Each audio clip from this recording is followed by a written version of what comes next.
Hey guys, it's about beer 30. Let's go see what's in the fridge today.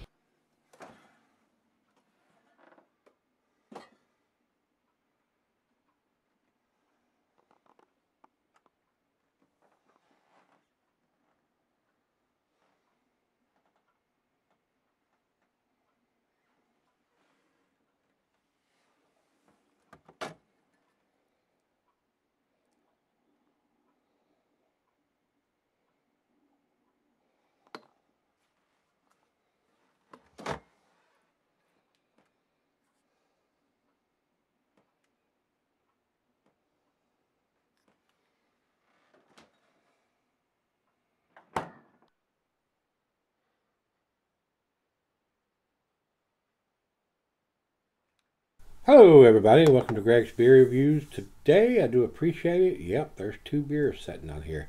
Guys, these two were sent to me by Brandon C. down in Texas. He had sent these to me a while back and had asked me if I would do a vertical of them since they're two different years. And I said I would, but that was before all of my health problems, heart attack. This is probably going to be the last vertical you're going to see me do, and the only reason I'm doing it is because I promised him I would.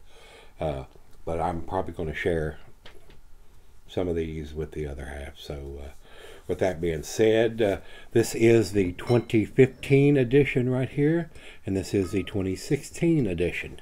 And this is 2019, so they've been in the bottles for a while now. Guys, I've reviewed this series of beer twice, I think, so far. I did a 2012 when it was pretty fresh, pretty hot. And then I did a 2011 when it was almost 5 years old. So, and they both got different grades. Both got A grades, but I thought the one that was aged in the bottle almost 5 years wasn't quite as boozy and was a little tastier. So I think these beers are a great candidate to cellar. And probably not quite as boozy with a few years on them as they are fresh. So we're going to get on with this. This is a big beer at 12%. Another reason why I don't want to drink two 12%ers. Guys, that's a lot of alcohol, especially be doing two of them. And on top of that, they're probably close to 500 calories each. So I don't need half of my daily calorie intake from two beers. So since my heart attack, I've been limiting myself to one beer a day. So, Brandon, I hope you enjoy this review, because like I said, it's probably the last time you'll see me do a vertical. All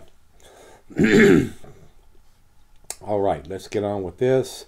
Over to Untapped. They have it at 34 IBUs, guys. And their commercial description says, like a fine port, old stock ale is intended to be laid down with an original gravity of over 1.100 and a generous hopping rate. Old stock ale is well designed to round out and mellow with age. It's brewed with classic Maris Otter malt and Fuggles and East Kent Goldings, which are European hops, all imported from England. It is what it is. So let's get these opened up and see what we have. I don't know where I'm going to put all these bottles. I might set them off to the side here.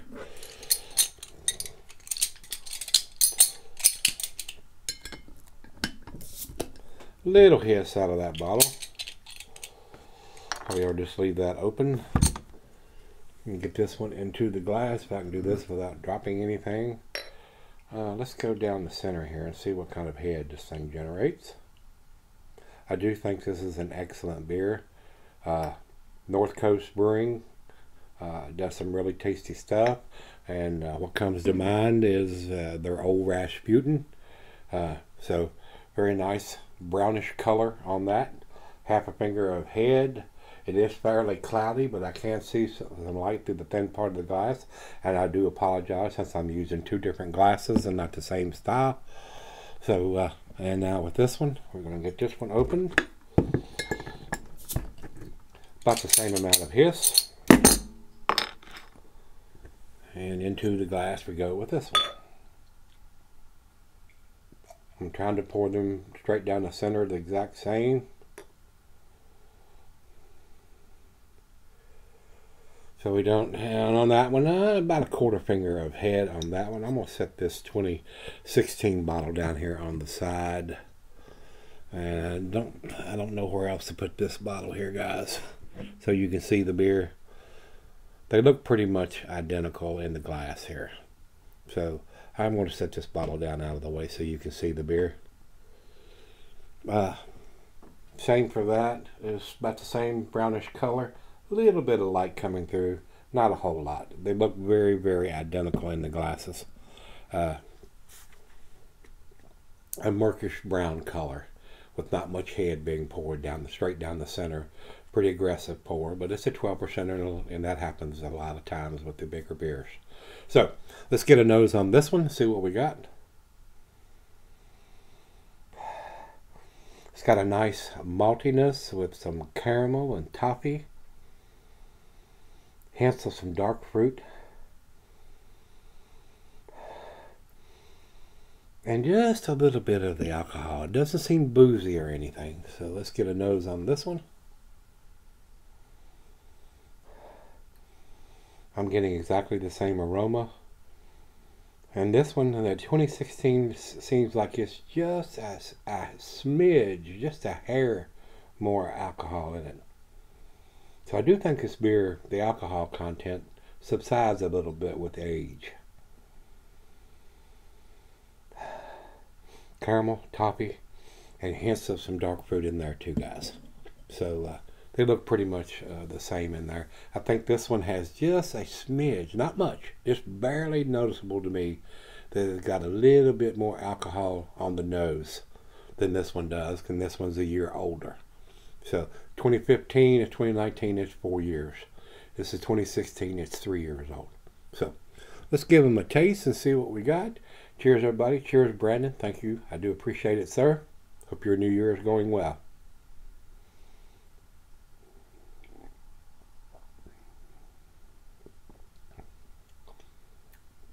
A very nice, rich caramel toffee taste to that.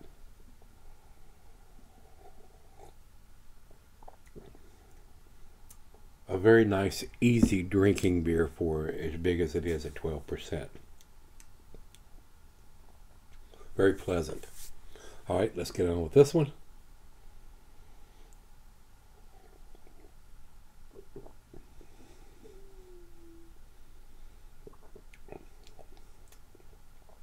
Now, I'm not tasting a big difference.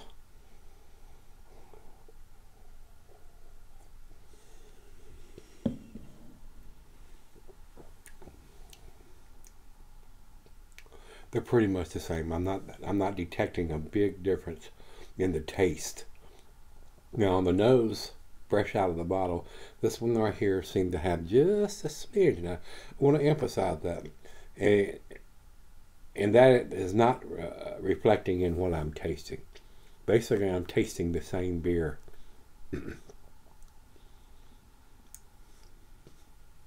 I really cannot differentiate in the taste. Just a little bit on the nose of it, a little bit hints of alcohol. And like I said, guys, if you sell this beer 5 years or longer, I got a feeling that the booziness is going to go away for the most part. Seems like they come together and combine and get a little bit more enjoyable. Because I do think when they're fresh, they are a little heavier on the booziness on the nose and on the taste. So a great candidate to cellar, guys, no matter what year you have. Like I said, the one I did in 2011 version that it was in the bottle almost 5 years, I thought was excellent. I thought it was outstanding. I actually gave it a 10. And the one that I did fresh in 2012 was a little bit more boozier than the one that had been cellared, and it only got the 9. So both of these have several years on them now and seem to be rather tasty. So let's sip on these, and we'll come back and see if I can differentiate between them after they come up to room temperature and see if one's better than the other. All right, guys, I'm back. Got just a little left of each of these here. Guys, I can't differentiate them very much. Now that, they've warmed up a little bit, I think they're pretty close to being identical. Pretty good on their aspect of being able to brew the beer the same year after year, and still seem to be pretty tasty. Like I said earlier, these are great beers to cellar for 5 years or longer. I think they get a little more enjoyable with a little age on them and not quite as boozy. Alcohol seems to dissipate a little bit more. So let's jump on to this one and do the final chug.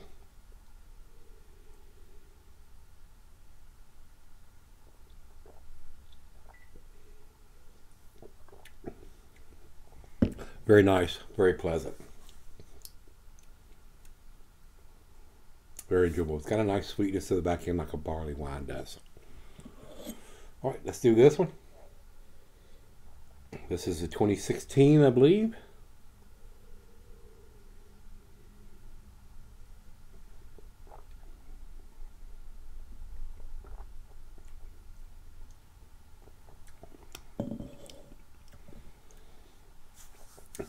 I actually think the 2015 is a tad smoother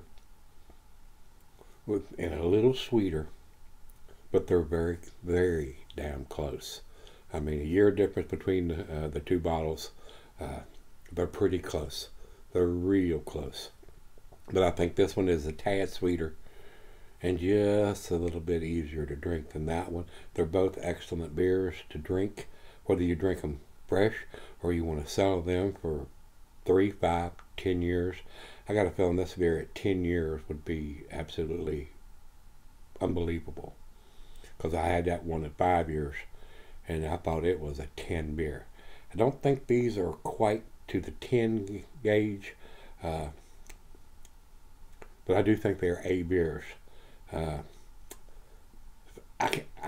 can't differentiate between that much between the tastes. So as far as I'm concerned, I'm going to give the 2015 a 9.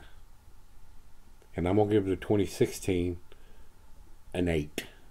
A minus and an A.